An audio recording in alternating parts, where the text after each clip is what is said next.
wrestling with the following question for most of my professional life. I guess it's fair to say that I am on a mission. Here's the question. Why do teams underperform? It would seem that the more talent a team has, the more successful the team would be. That's just not the case. Talented individuals do not guarantee team success. So if the issue is not talent, what is it? Here's what I've learned. The folks on extraordinary teams have two separate skill sets. Number one, they possess the skills needed to perform the responsibilities of their respective tasks. And number two, they have the skills required to function effectively within the construct of the team. This, my friend, gets us to the central idea of this course. Most organizations are concerned with the skills necessary to do the work. Extraordinary teams focus on the skills required to work together. Yes, working together, staying connected as a team is what makes the whole greater than the sum of its parts. Throughout the course, I'll be highlighting the skills and behaviors that create what I call the team's connective tissue, the stuff that hold it all together. My guess is that you've invested in the course because your team is underperforming. Now, either that has caused some frustration or the team is actually performing well and you're not frustrated at all. However, you clearly see that your team has a great deal of untapped potential. In either case, as a leader, you'd like to help your team produce at an even higher level. So I am so glad that you're here. Now, I mentioned being a leader because if you're wondering, is this course only for leaders? My answer is yes, with an asterisk. See, for me, leadership is influence, and influence does not require a title nor an official position. It's about the impact you have on the people around you. So whether you are currently in a leadership role or you aspire to be, this course will help you use your influence to become and to build a more productive team. Before we go on, you should probably know a little bit more about me. I think knowing my background will help you understand my perspective and my approach to teams and team building.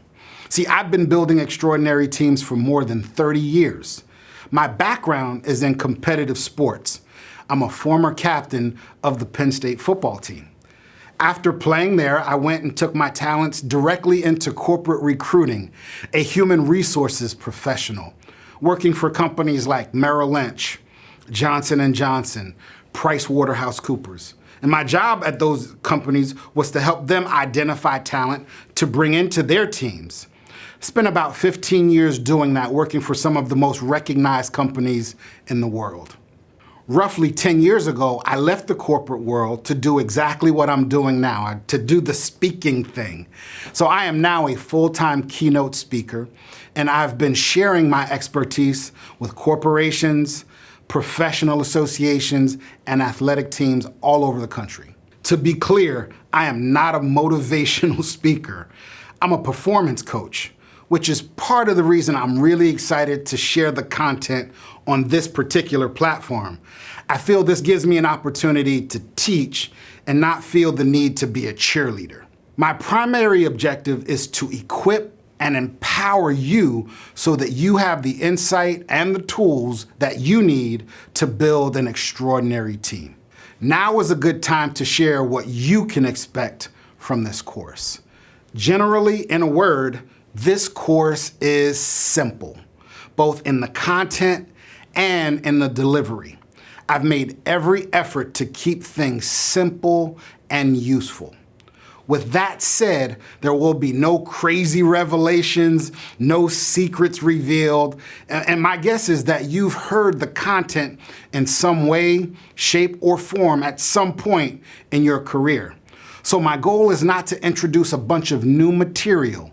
Rather, what I'm trying to do is to help you to shift your focus, to look at things a little differently and address the things that most organizations miss. Listen, there are a lot of leadership and team building experts out there, which means you've got a lot of resources at your disposal. So, what unique value will this course add?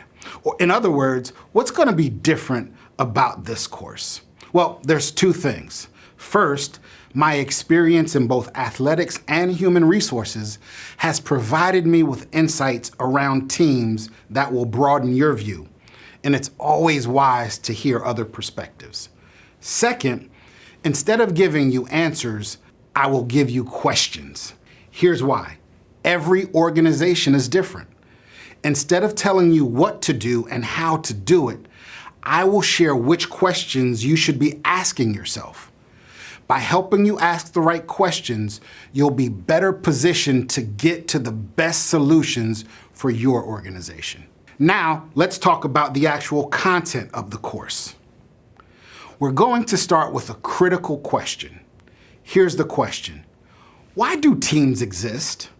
It sounds very basic, but it's really important that we start by building the foundation of purpose, because that will serve as the bottom, as the background for all of the other components. Then I'll share the 5 components.